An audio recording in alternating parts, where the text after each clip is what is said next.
Hello student, स्वागत है आपका आईसीटी वर्चुअल क्लासेस में। मैं हूं कविता, आपकी बायो टीचर। उम्मीद करती हूं आप सभी अच्छे होंगे और स्वस्थ होंगे। तो क्लास कंटिन्यू करेंगे अपना चैप्टर, और चैप्टर में हम कर रहे थे चैप्टर के क्वेश्चन आंसर। तो चैप्टर का नाम है प्रकाश संश्लेषण। इसमें क्वेश्चन आंसर डिस्कस कर रहे हैं। जैसे प्रीवियस लेक्चर में आपने क्वेश्चन एंड आंसर यहाँ पर देखे। आज हम यहाँ पर कुछ एमसीक्यूज की बात करेंगे और कुछ डिफरेंस यहाँ पर डिफ्रेंशिएट करने के लिए क्वेश्चन आंसर है। तो नए क्वेश्चन स्टार्ट करने से पहले देख लेते हैं। आपसे पूछा गया है कि क्या किसी भी प्लांट को बाह्य रूप से देख करके हम बता सकते हैं कि कौन सा C4 प्लांट है और कौन सा C3। तो हमने कहा था C4 प्लांट और C3 प्लांट क्या होते हैं, इसके बारे में हम C3 प्लांट जिनमें साइकिल चलती है केवल, और C4 प्लांट क्या होंगे कि जिनमें C4 साइकिल चलती है। C4 साइकिल में हमने सेल्स होती हैं, mesophyll cells and bundle sheath. Bundle sheath cell में चलेगी आपकी कैल्विन साइकिल यानी कि साइकिल, और जो दोनों सेल्स हैं यहाँ पर क्या करती है, पार्टिसिपेट फोटोसिंथेसिस। क्लियर है। क्वेश्चन ये पूछा गया है कि क्या किसी पौधे को बाह्य रूप से आप देख करके आप बता सकते हैं कि ये C3 प्लांट है या C। आपने कहा नहीं, ऐसा पॉसिबल नहीं है कि आप बाह्य रूप से देख करके बता सके कि कौन सा C3 प्लांट है। और तो हमारा आंसर क्या आया था, आपने कहा था दो plant which are adapted for dry tropical climate have C4 pathway. यानी कि ऐसे प्लांट जो ड्राई क्लाइमेट में रहते हैं, यानी कि ऐसी जगह पे रहते हैं जहाँ टेम्परेचर ज़्यादा है और पानी कम है, उनमें C4 साइकिल पाई जाती है। They do not show any external morphological characteristics. आपने कहा कोई बाहरी या कैरेक्टर नहीं है जो हमें बता, क्योंकि आपने कहा कि यहाँ पर क्या है, मॉर्फोलॉजी हमें बता सकती है। अगर हम एक्सटर्नल फीचर की बात करें तो आपने कहा hence it is not possible to say whether the plant is C3 और C4 by looking at its external appearance. की यहाँ पर जो अपीयरेंस होती है, यानी कि आप किसी भी पौधे को देख करके ये नहीं बता। अब आपने दो चैप्टर पढ़े होंगे, एक तो मॉर्फोलॉजी आप पढ़ते हैं और एक एनाटॉमी आप पढ़ते हैं। किसी भी चीज़ की, चाहे हम प्लांट की बात करें चाहे हम एनिमल की। हमने कहा मॉर्फोलॉजी का मतलब होता है एक्सटर्नल जो भी कैरेक्टर होते हैं, और एनाटॉमी का मतलब इंटरनल जो भी कैरेक्टर। इसी से रिलेटेड सेकंड क्वेश्चन हमारे पास आया था, by looking at which internal structure of a plant can you tell whether a plant is C3 और C4 एक्सप्लेन। आपने कहा ठीक है, एक्सटर्नल फीचर से हम नहीं बता।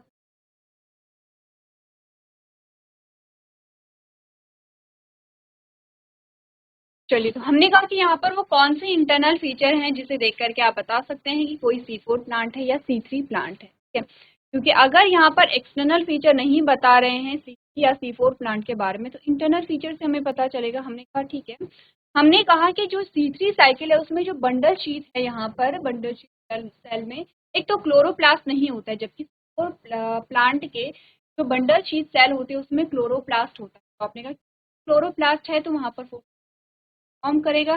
C3 प्लांट के बंडल शीट में यहाँ पे क्लोरोप्लास्ट नहीं है, इसी नहीं करेगा। ठीक है, दूसरी चीज हमने यहाँ पे क्या बोली थी, हमने यहाँ पर एक डिफरेंस आपने देखा था। आपने कहा था कि जो मीजोफिल सेल है यहाँ पर में, आपने कहा था mesophyll cells of leaf do not differentiate into the spongy and palisade parenchyma possessing a few were intercellular space, while there is a normal occurrence of chloroplast in mesophyll cells, but in C3 plant bundle sheath do not exhibit chloroplast and the mesophyll cells of leaves are differentiated into spongy and palisade parenchyma। ने कहा तीसरी cycle में जो mesophyll cells थी वो दो part में यहाँ पर आप पढ़ रहे थे। इसे कौन कौन से, आपने कहा पैलिसेड था और यहाँ पे स्पॉन्जी जो सेल्स आपके पास आ रहे हैं।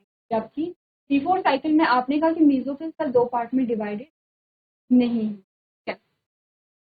Hence, by examining the internal structure, we can tell whether the plant is C3 और C4। इसीलिए हमने कहा कि इन फीचर्स को देख करके हम बता सकते हैं।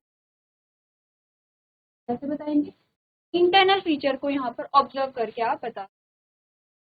अगला क्वेश्चन जो आपसे कहा गया था, even though very few cell in C4 plant carry out the biosynthetic Calvin pathway yet they are highly productive, can you discuss why। आपने कहा कि यहाँ पर जो C4 प्लांट है उनमें कुछ ही ऐसी सेल्स होती है जो कैल्विन साइकिल जिनमें चलती, लेकिन फिर भी बहुत ज़्यादा प्रोडक्टिव होते हैं। ऐसा क्यों, क्योंकि हमने कहा कि ये क्या करते हैं, ये वो चीज़ें करेंगे जिससे कि फोटोसिंथेसिस का रेट हाई हो, क्योंकि जितना फोटोसिंथेसिस का रेट हाई होगा उतनी ही प्रोडक्टिविटी होगी। ठीक है, आपने कहा 10 सेल हैं, और 10 सेल में जो 10 सेल में क्या हो रही है, फोटोसिंथेसिस हो रही है, लेकिन फोटोसिंथेसिस का जो रेट है वो बहुत लो है, बहुत स्लो है। वहीं आपने का 5 सेल है और इनमें जो फोटोसिंथेसिस का जो रेट है बहुत हाई है। तो दोनों की कंपैरिजन में जहाँ 10 सेल में यहाँ पे फोटोसिंथेसिस हो रही है, 10 सेल में कैल्विन साइकिल चल रही है और 5 सेल में कैल्विन साइकिल चल रही है, तो ज़्यादा प्रोडक्टिविटी किसमें हुई, हमने कहा 5 सेल में, क्योंकि यहाँ पर रेट ऑफ फोटोसिंथेसिस क्या था, हाई था। अब हमने कहा कि क्योंकि C3 साइकिल जहाँ पर चल रही है उन सेल में ऐसी एक्टिविटीज होती हैं जिससे कि फोटोसिंथेसिस का रेट हाई हो जाता है। और फोटोसिंथेसिस का रेट हाई कैसे होगा, आपने कहा जितनी ज़्यादा सनलाइट होगी उतना ज़्यादा फोटोसिंथेसिस होगा, जितनी ज़्यादा कार्बन डाइऑक्साइड कंसंट्रेशन वहाँ पर होगा उतनी ज़्यादा सिंथेसिस। यहाँ पे क्या होता है, फोटोसिंथेसिस के लिए कार्बन डाइऑक्साइड के बढ़ाया जाता है। Plant productivity can be estimated by the rate at which photosynthesis takes place. ठीक है, the amount of carbon dioxide in plant is directly proportional to the rate of photosynthesis. In C4 plants, very few of the cells carry out biosynthetic pathway, yet they are highly productive for following reason. क्या क्या reason होते हैं इनमें, आपने कहा they have mechanism at that increase carbon dioxide concentration at the site of the enzyme. ये क्या करते हैं, इनमें ऐसे mechanism चलते हैं कार्बन डाइऑक्साइड बढ़ाते हैं। ठीक है, कहाँ पर, वो जो एंजाइम है वहाँ पे, कौन सा एंजाइम जो क्या करेगा, तो कार्बन डाइऑक्साइड को कैप्चर करेगा। दूसरा, mesophyll cells are broken down in the bundle sheath cells. ठीक है, जो मेसोफिल सेल्स है वो बंडल शीट सेल में आपने कहा ब्रोकन डाउन है, resulting in carbon dioxide release which is turn increase the intercellular carbon dioxide concentration. यहाँ पे सेम कार्बन डाइऑक्साइड बढ़ रहा है। आपने कहा rubisco function as carboxylase minimizing oxygenase activity. हाँ, रुबिस्को यहाँ पर कार्बोक्सिलेज की जैसे ही एक्ट करेगा, ऑक्सीजनेज की जैसे एक्ट नहीं करेगा, इससे भी फोटोसिंथेसिस की रेट है या C3 साइकिल की जो रेट है वो ज़्यादा होगी। हमने कहा an increase in photosynthesis make C4 plant more productive. ठीक है, जैसे जैसे मतलब फोटोसिंथेसिस ज़्यादा होगी, प्रोडक्टिविटी क्वेश्चन हम कर चुके हैं, जल्दी से देखेंगे। फिर हमने कहा rubisco in enzyme that acts both as a carboxylase and oxygenase. Why do you think rubisco carried out more carboxylation in C4 plant. जो रुबिस्को है वो दोनों तरीके से काम कर सकता है, कार्बोक्सिलेज और ऑक्सीजनेज दोनों का काम कर सकता है। लेकिन ऐसा क्यों होता है कि C4 प्लांट में रुबिस्को कार्बोक्सिलेज का ही काम करता है, ही करता है, ये इस क्वेश्चन का आंसर आपको मिलेगा जब आप पढ़ेंगे C4 साइकिल। मैंने बोला था सेकंड स्टैंजा आपको पूरा C4 साइकिल में क्या हो रहा है इसके बारे में आपसे क्वेश्चन पूछा गया। Suppose there were a plant that had a high concentration chlorophyll but lacked chlorophyll A, would you carry out photosynthesis, then why do plant have chlorophyll B and other accessory pigments? आपने बोला कि ऐसा हो सकता है कि किसी plant में क्लोरोफिल बी है लेकिन क्लोरोफिल का नहीं होगी, क्योंकि क्लोरोफिल एक क्या है, रिएक्शन सेंटर है। आपने कहा next, would they carry out photosynthesis, no, then why do plants have chlorophyll B and other accessory pigment. आपने कहा अगर ऐसा है कि क्लोरोफिल ए की वजह से, क्लोरोफिल ए की अनुपस्थिति में फोटोसिंथेसिस हो ही नहीं सकती है, तो क्लोरोफिल बी और जो दूसरे पिगमेंट है जैसे कैरोटीनॉइड्स जैसे ज़ैंथोफिल, तो वो क्यों है, फिर आप तो एंटीना का फॉर्मेशन कर रहे हैं, सभी का अपना एक स्पेसिफिक काम है। तो ये जो अदर आपके पिगमेंट है वो क्या कर रहे हैं, एक एंटीना का फॉर्मेशन क्या होती है, रिक्वायर। आगे बढ़ते हैं, why is the colour of capped in dark, capped in dark frequently yellow और pale green, which pigment do you think is more stable. कि क्या होता है जब किसी पौधे को छांव में रखा जाता है, उसे कार्बन डाइऑक्साइड नहीं मिलती है तो उसकी जो पत्तियां वो पीली होने लगती है। तो आपके अकॉर्डिंग क्या है कि कौन सा कलर यहाँ पे क्या है, ज़्यादा स्टेबल है, कैरोटीनॉइड ज़्यादा स्टेबल होगा क्योंकि पीला कलर आ रहा है। ठीक है, चलिए यहाँ तक की बात हम कर चुके थे। हमारा जो नया क्वेश्चन यहाँ से स्टार्ट होता है, आपने कहा give a comparison between the following. कुछ हमारे पास कंपैरिजन बताना है। सबसे पहला है C3 और C4 साइकिल में क्या डिफरेंस आपको बता। तो बेसिकली C3 और C4 साइकिल, आपने कहा कि जो C3 साइकिल है वो यहाँ पर जो भी आप नॉर्मल जो प्लांट्स देखते हैं उनमें देखते हैं पहला स्टेबल प्रोडक्ट जो है वो भी अलग अलग होता है, C3 में अलग है और C4 में अलग। ठीक है, क्लियर है इतना। जैसे कि C3 में हमने कहा फॉस्फोग्लिसरिक एसिड है और यहाँ पे फॉस्फोइनोल पाइरुवेट है, पहला स्टेबल जो प्रोडक्ट है, क्लियर है। दूसरा हमने कहा बंडल शीट सेल की प्रेजेंस और एब्सेंस का भी इनमें आता है। पढ़ लेते हैं एक बार C3 और C4 पाथवे में क्या क्या डिफरेंस आपको यहाँ पर देखने को मिलते हैं। यह है C3 पाथवे और यह है C4 पाथवे।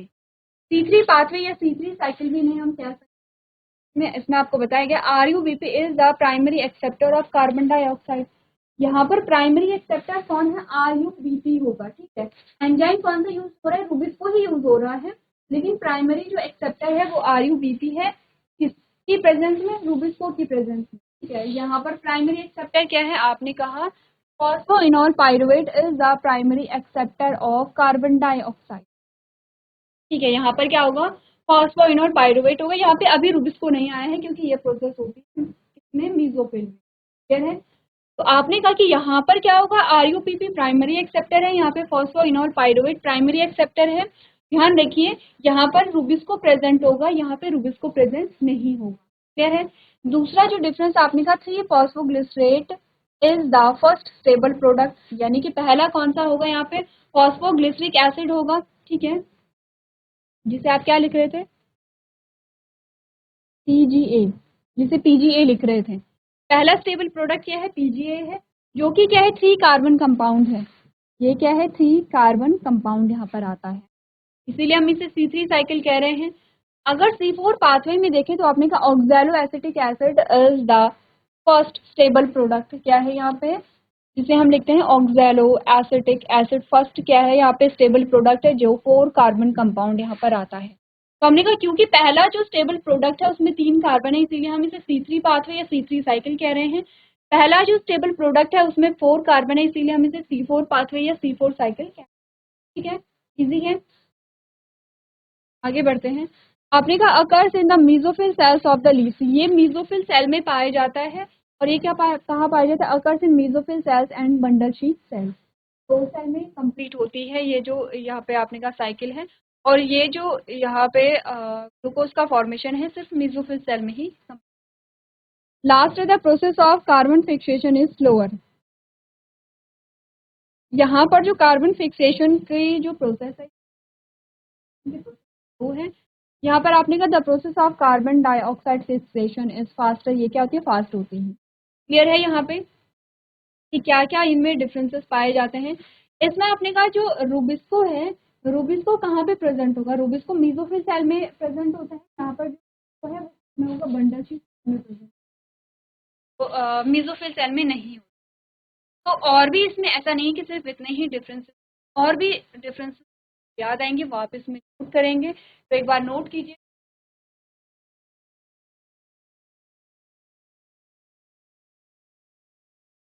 चलिए अगला जो यहाँ पे कंपैरिजन है ये देखते हैं। नेक्स्ट हमारे पास कंपैरिजन आता है वो है साइक्लिक फोटोफॉस्फोराइलेशन और नॉन साइक्लिक फोटोफॉस्फोराइलेशन। क्या डिफरेंस है दोनों में? देखिए साइक्लिक फोटोफॉस्फोराइलेशन वहाँ होगा जहाँ सिर्फ और सिर्फ एक फोटो सिस्टम होगा, तो जहाँ फोटो सिस्टम सेकेंड यहाँ पर होता है। नॉन साइक्लिक फोटोफॉस्फोराइलेशन कहाँ होगा? जहाँ photo system second, photo system first होगा। और नॉन साइक्लिक फोटोफॉस्फोराइलेशन जहाँ होता है जहाँ PS second and PS first दोनों होते हैं। पढ़ ले यहाँ पे दोनों में क्या डिफरेंस और दोनों कहाँ पाए जाते हैं। आपने कहा साइक्लिक फोटोफॉस्फोराइलेशन। अच्छा, फोटोफॉस्फोराइलेशन का मतलब क्या है? सिंथेसिस ऑफ फॉस्फेट, यानी कि ATP का फॉर्मेशन जहाँ पर हो रहा है, ठीक है। आपने कहा occurs only in photo system 1, ठीक है। यहाँ पर जो साइक्लिक फोटोफॉस्फोराइलेशन होगी वो सिर्फ फोटो सिस्टम 1 यहाँ पर पाया जाता है। अगर नॉन साइक्लिक में हम देखें तो आपने कहा occurs both in photo system first and second, दोनों में पाया जाता है, ठीक है। यहाँ पर फोटो सिस्टम 1 में सिर्फ ATP प्रोड्यूस्ड होती है, सिर्फ और सिर्फ ATP बनेगी, वो भी कहाँ पर बनती है? इलेक्ट्रॉन चेन में बनती है, ठीक है। तो हमने कहा कि यहाँ पर जो नॉन साइक्लिक फोटोफॉस्फोराइलेशन है वहाँ पर ATP और NADPH दोनों का ही यहाँ पर क्या होता है? फॉर्मेशन होता है। नेक्स्ट हमने कहा photolysis of water does not occurs, hence oxygen is not produce. यहाँ पर फोटोलिसिस ऑफ वाटर नहीं होगा, पानी टूटेगा नहीं, तो आपने कहा कि यहाँ पर क्या नहीं बनेगी? ऑक्सीजन नहीं बनेगी। फोटोलिसिस में हमने क्या कहा था कि जो H2O है वो टूट जाता है किस में, H plus plus half O2 में। ठीक है, इस प्रकार से क्या होता है, ये इसमें टूट जाता है, तो ऑक्सीजन यहाँ पे क्या होती है, रिलीज होती है। चलिए नेक्स्ट हमने कहा नॉन साइक्लिक में क्या होता है, photolysis of water occurs and oxygen is produce, यहाँ पे फोटोलिसिस प्रोड्यूस होती है। साइक्लिक फोटोफॉस्फोराइलेशन में हमने कहा electrons move in a close circle, जो इलेक्ट्रॉन है वो मूव करते हैं क्लोज सर्कल में, लेकिन यहाँ पर electron do not move in a closed circle. अगर हम देखें कि कैसे होता है नॉन साइक्लिक में, अगर हमने देखा तो हमने कहा photo system P S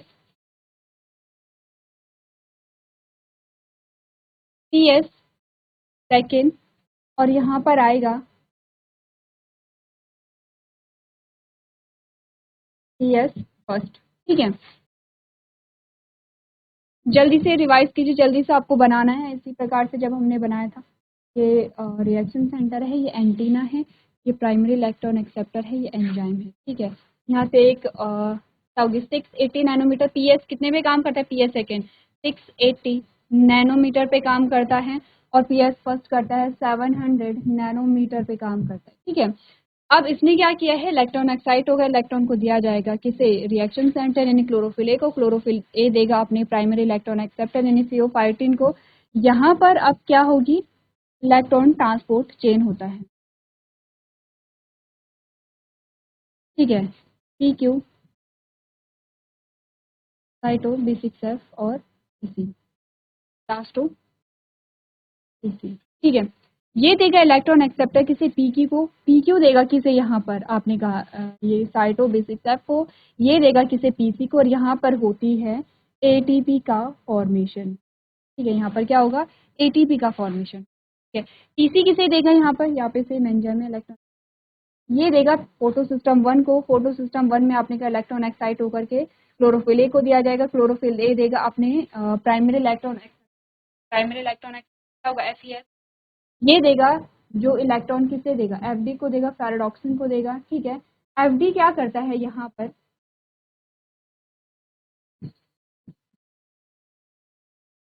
NADP plus से NADPH plus H plus ion का फॉर्मेशन करता है। ये तो है नॉन साइक्लिक फोटोफॉस्फोराइलेशन। ठीक है, नॉन साइक्लिक है, तो साइक्लिक कैसे होगी, अब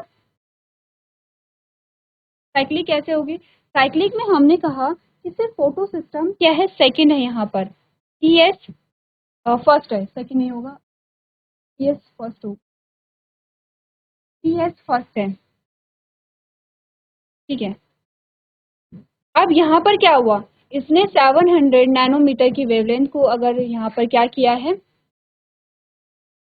एब्जॉर्ब किया है। प्राइमरी इलेक्ट्रॉन एक्सेप्टर है, ये किसे देगा अपने ये अपना इलेक्ट्रॉन किसे देगा, प्राइमरी इलेक्ट्रॉन एक्सेप्टर को देगा। ये FD को नहीं देता है, जो इलेक्ट्रॉन है FD को नहीं देता है, बल्कि किसे देता है, यहाँ पर क्या होगा, PQ PC। ठीक है, ये प्राइमरी इलेक्ट्रॉन एक्सेप्टर FD को नहीं देता, क्योंकि अगर FD को देगा तो इलेक्ट्रॉन डेफिशिएंसी हो जाएगी, इलेक्ट्रॉन डेफिशिएंसी होगी तो प्रोसेस आगे नहीं बढ़ेगी। इसलिए ये जो प्राइमरी इलेक्ट्रॉन एक्सेप्टर है यहाँ पर, ये वापस इसे दे देता है, यहाँ पर PQ को दे देगा। ठीक है, PQ से ही इस प्रकार से आगे बनता है, और यहीं पर क्या होता है, ATP का फॉर्मेशन हो। क्लियर है, आपने कहा ये साइकिल इसी प्रकार से चल रही है, यहाँ पर ऐसा नहीं है कि ऐसा भी नहीं है कि आगे NADPH का फॉर्मेशन होता है, कि हमने कहा यहाँ पर क्या होता है, फिर हम सेकेंड जब इलेक्ट्रॉन डेफिशिएंट हो जाता है पर फोटोलिसिस ऑफ वाटर हो जाती है, जिसमें कि आपने कहा कि 2H प्लस हाफ O2। ठीक है, इस प्रकार से क्या बनते हैं, यहाँ पे फोटोलिसिस होती है। तो आपने कहा कि यहाँ पर फोटोलिसिस हो सकती है, लेकिन यहाँ पर हमने क्या पढ़ा था, फोटोलिसिस नहीं होगी। क्लियर हो गया है कि फोटो सिस्टम फर्स्ट और सेकंड में क्या डिफरेंस है, और साइक्लिक और नॉन साइक्लिक फोटोफॉस्फोराइलेशन में यहाँ पर क्या डिफरेंस। क्लियर है, आगे बढ़ते हैं। अगला जो हमारा क्या आता है, डिफ्रेंशिएशन आता है। आपने कहा anatomy of leaf in C3 and anatomy of leaf in C4, यानी कि C4 और C3 एनाटॉमी आपने देखनी है किस प्रकार की है, जो आप पढ़ चुके हैं। प्लांट होंगे, do not possess a kranz anatomy, और इनमें क्या होता है, क्रेंच एनाटमी होती है। C3 प्लांट में क्या होता है, chloroplast are not a dimorphic, और यहाँ पे क्या होता है, chloroplast are dimorphic and organised in a centripetally, the size of a bundle sheath is larger. ठीक है। C3 में क्या होता है, mesophyll cells possess intercellular space, यहाँ पे मेसोफिल सेल में इंटरसेल्युलर स्पेस होता है और यहाँ पर इंटरसेल्युलर स्पेस नहीं पाया जाता है मेसोफिल सेल में। इसके अलावा और आपने क्या बोला था कि जो मेसोफिल सेल है वो दो में डिवाइड, सी में स्पॉन्जी एंड पैलिसेड में, और C4 में जो मेसोफिल सेल है वो डिवाइडेड नहीं होती। चलिए जल्दी से आप लोग क्या करेंगे, इस कंपैरिजन को नोट।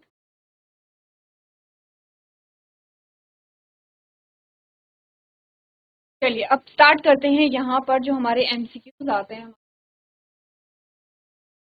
देखिए आपने क्या, explore some important MCQs on this topic below. क्या क्या हमारे पास MCQs आते हैं, एक बार पढ़ लेते हैं। पहला, photosynthetic pigment found in the chloroplast occur इन।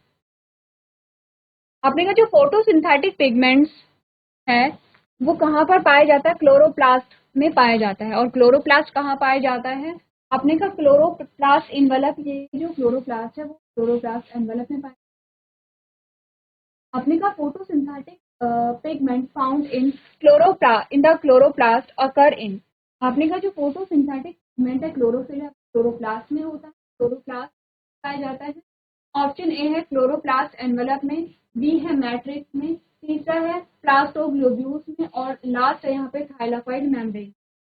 हमें बताना है कि जो यहाँ पर क्लोरोप्लास्ट है वो कहाँ पर पाया जाता है, या photosynthetic pigment found in the chloroplast occur in, कहाँ पर, क्या इसका आंसर होगा। तो हमने कहा कि अगर हम देखते हैं यहाँ पर थाइलाकोइड को, और थाइलाकोइड के डायग्राम को अगर हम देखें यहाँ पे क्लोरोप्लास्ट को, और क्लोरोप्लास्ट का डायग्राम आपने देखा होगा, तो उसमें हमारे पास क्या आते हैं, थाइलाकोइड आता है और स्ट्रोमा आता है।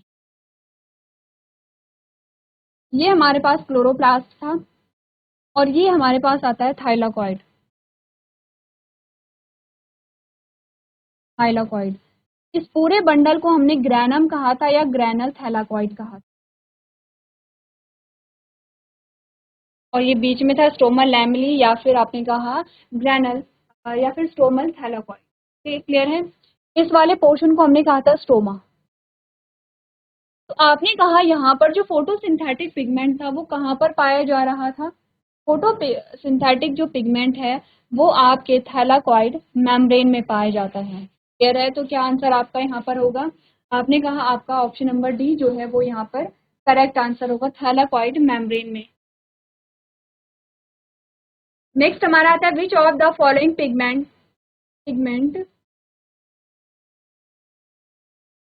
Which of the following pigment act as a reaction centre during photosynthesis. क्या यहाँ पर थोड़ा सा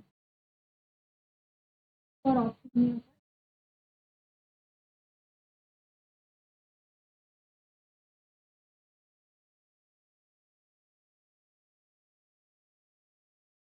है, आपके पास यहाँ पे 5 ऑप्शन है। 5 ऑप्शन में पहला कहा गया है कि which of the following pigment act as a reaction centre during photosynthesis.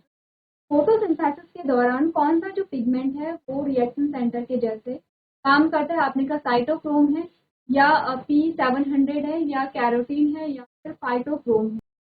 तो हमने बात की नेक्स्ट क्वेश्चन की, जिसमें कहा गया है in photosynthesis energy from light reaction to dark reaction is transferred in the form of, यानी कि जो लाइट रिएक्शन है उससे जो एनर्जी ट्रांसफर होती है डार्क रिएक्शन में वो किस रूप में होती है, किस फॉर्म में होती है, क्लोरोफिल के रूप में, एटीपी की फॉर्म में, एडीपी की फॉर्म में, या आरयूडीपी की फॉर्म।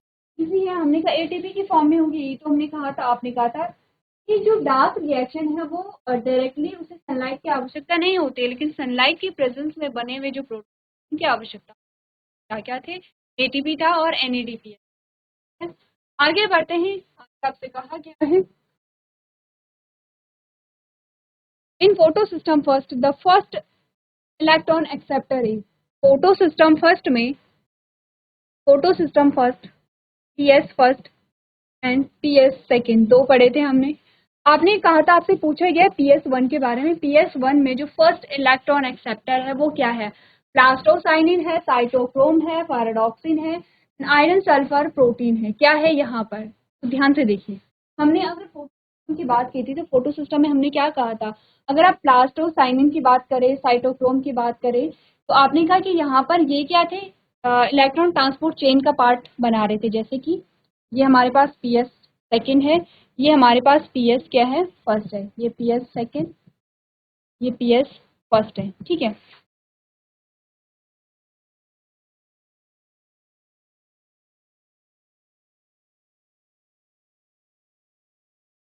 ये तो है प्लास्टोक्विनोन, ठीक है।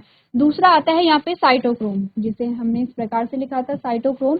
और नेक्स्ट आता है हमारे पास प्लास्टोसाइनिन, जिसे हमने पीसी लिखा था, ठीक है। ये तो हमारे पास इलेक्ट्रॉन ट्रांसपोर्ट चेन आ गए हैं, ठीक है। हमसे पूछे कि फोटो सिस्टम में फर्स्ट इलेक्ट्रॉन एक्सेप्टर क्या है, तो हमने कहा प्लास्टोसाइनिन तो नहीं है और साइटोक्रोम भी नहीं है। नेक्स्ट हमने कहा था प्राइमरी इलेक्ट्रॉन एक्सेप्टर ये हैं, ये जो आपके पास आते हैं ये क्या है, प्राइमरी इलेक्ट्रॉन एक्सेप्टर।